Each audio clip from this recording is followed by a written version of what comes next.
इस समय हमारे साथ राजीव दलाल जिला परिषद के वाइस चेयरमैन और वार्ड नंबर 1 के पार्षद जुड़े हैं। आपका स्वागत है JBN 24 न्यूज़ चैनल में। राजीव जी, आपका वार्ड जो है लोगों ने भारी बहुमत से आपको जिताया था और उसकी बदौलत आप वाइस चेयरमैन भी जिला परिषद के बने हैं। तो वार्ड के विकास के लिए और बेरी हलके के क्षेत्र के लोगों के लिए क्या किया जा रहा है आपकी तरफ से? ऐसा है जी, जिला परिषद की तरफ से वार्ड नंबर 1 में जैसे कम्युनिटी सेंटर छारा में है और बैंक्वेट हॉल रेवाड़ी खेड़ा और खरमाण में एक मंदिर में साइड भी है और डाबोदा में एक मंदिर में साइड है और रेवाड़ी खेड़ा में बैंक्वेट हॉल है जी। पापड़ोदा में ओपन जिम है, स्टेडियम का है, स्टेडियम की 4 दीवारी है, छारा शमशान भूमि की 4 दीवारी है। ये काम के प्रोसीडिंग में डाल रखे हैं। ई टेंडरिंग की प्रक्रिया चल रही है। एक दो काम ऐसे हैं जिसमें ईंटों का काम ज़्यादा है जी। उनमें यहाँ ईंटों की महंगाई ज़्यादा है, सरकार कम रेट है, उसमें कुछ ई टेंडरिंग का अभी नहीं हो पाया है। बाकी के टेंडर हो चुके हैं, सभी के काम चल रहे हैं। तो जो विकास कार्य फिलहाल आपने प्रपोजल में डाल रखे हैं और जो बताए जा रहे हैं ईंटों की वजह से, महंगाई की वजह से, तो उसका क्या समाधान निकाला जाएगा? उसके लिए क्या करेंगे?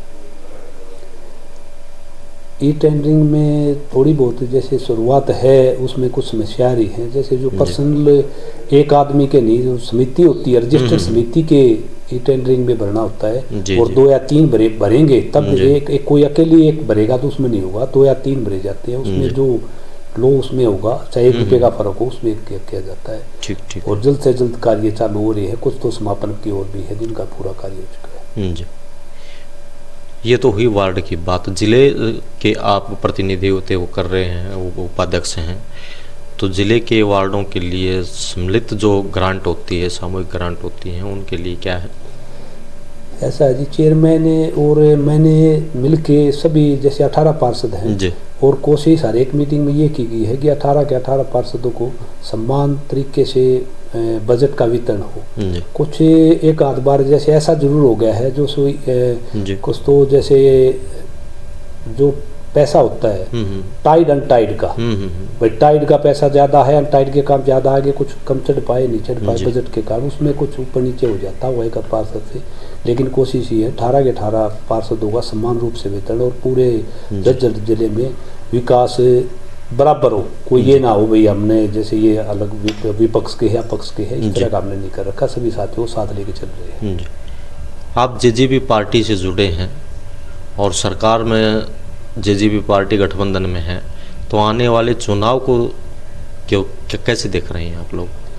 ऐसा है जी, जननायक जनता पार्टी का मलका अध्यक्ष बेरी भी हूँ और अब आने वाले लोकसभा के इलेक्शन भी है, विधानसभा के भी है। जहाँ तक मेरा अनुमान है गठबंधन में इलेक्शन होना है और पार्टी बहुत अच्छा प्रदर्शन करेगी और दुष्यंत जी ने 10 सीटों के बदौलत जो सरकार में हिस्सेदारी कर रखी है, उसके बदौलत उन्होंने काम भी अच्छे भी कराए हैं, बहुत बड़े बड़े काम भी कराए हैं। प्राइवेट सेक्टर में 75% युवाओं को रोजगार के लिए बिल पास करवा रखा है। पंचायती राज में 50% महिलाओं का कर रखा है, हिस्सेदारी की है। जो अब इलेक्शन हुए उनमें 50% हिस्सेदारी दी भी गई है। BCA को 8% की हिस्सेदारी दी गई है। तो 10 सीट होते हुए दुष्यंत जी ने जितना भी काम किया है बहुत अच्छा है। 24 घंटे में से 18 घंटे लोगों के बीच में रहते हैं, लोगों की समस्या व समाधान के लिए तत्पर रहते हैं। आप बेरी हल्का के अध्यक्ष हैं, क्या चुनाव की तैयारी भी कर रहे हैं विधानसभा की? अपनी तरफ से हर एक पार्टी का हर एक कार्यकर्ता तैयारी रखता है। मैं भी तैयारी कर रहा हूँ। अगर पार्टी मुझको आशीर्वाद देगी और आदेश देगी जरूर इलेक्शन लड़ेंगे और पूरे गांव गंवांड के जैसे जो मुझे अब आशीर्वाद दिया है मुझे भरोसा है मेरा पूरा गांव गंवांड और पूरा हल्का मुझे आशीर्वाद देगा और नई जिम्मेवारी भी मुझे सौंपेगा। ये मुझे अपनी जनता पर, अपने पिता तुल्य बुजुर्गों पर, युवा साथियों और दोस्तों पर पूरा विश्वास है। युवाओं को रोजगार की बात की, 75% की बात हुई, तो प्राइवेट सेक्टर में इसके लिए बढ़ावा दिया रहे हैं, लेकिन सरकार जो है, सरकार में हिस्सेदारी होते हुए सरकारी उसके लिए रोजगार को बढ़ावा देने के लिए क्या कुछ किया जा रहा है? सरकार में हिस्सेदारी होते हुए सरकारी नौकरी के बारे में जो आप कह रहे हैं, जैसे जो पहले पर्ची और खर्ची से होता था, लेकिन अब जो टेस्ट होते हैं इंटरव्यू सबके ख़त्म है, इंटरव्यू कुछ ही पोस्टों के रख रखे हैं, उनने छोड़ के बाकी जो टेस्ट क्लियर करता है, चाहे किसी भी जाति से किसी भी उससे है संप्रदाय, गरीब से गरीब बच्चे का भी काम हुआ है, वो काम होता है टेस्ट क्लियर होते ही, और बड़े से बड़े का भी काम होता है, सब बराबर काम होते हैं। और अभी जैसे ये CTC के D ग्रुप के टेस्ट हो रखे हैं, जल्दी इनकी भी भर्ती होगी, आगे आने वाले टाइम में और भी निकलेंगी। दीपावली का त्यौहार है, लोगों को क्या संदेश देना चाहिए? मैं सभी क्षेत्रवासियों से दीपावली की हार्दिक शुभकामना देता हूं और उनसे अपील करता हूं कि बम पटाखे का प्रयोग न करके प्रदूषण से बचें और घी के और अपने तेल के दिए जलाएं। और मैं भगवान से प्रार्थना करता हूं कि सभी क्षेत्रवासियों के प्रभु का आशीर्वाद मिले, लक्ष्मी का भंडार उनको प्राप्त हो और प्रभु उनके घर में पूरी सारी खुशियाँ दें। नमस्कार सर।